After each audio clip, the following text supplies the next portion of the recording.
Sebuah pangkalan militer Ukraina sekitar 15 km 9 mil dari perbatasan dengan Polandia menjadi sasaran serangan rudal Rusia Selasa 17 Mei 2022 pagi, menurut informasi dari Maxim Kozycki, Kepala Administrasi Militer Regional Lviv. Kozycki tidak memberikan rincian lebih lanjut dalam postingan Telegram tengah malam, hanya mengatakan bahwa informasi lebih lanjut akan dirilis di pagi hari.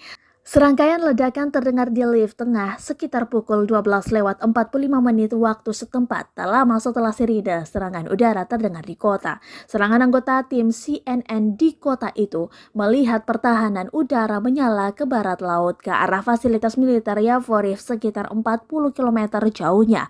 Dalam pernyataan Telegram pertamanya tak lama setelah semua aman terdengar pada pukul 1:15 waktu setempat, Kozycki hanya mengatakan bahwa sistem pertahanan udara telah menanggapi serangan itu.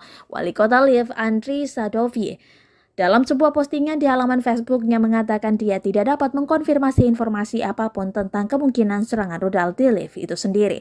Yavoriv telah menjadi sasaran setidaknya 3 kali sejak dimulainya perang.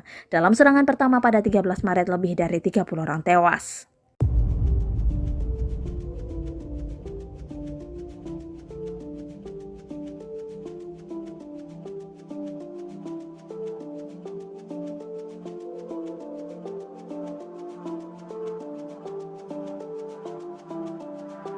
Terima kasih sudah nonton.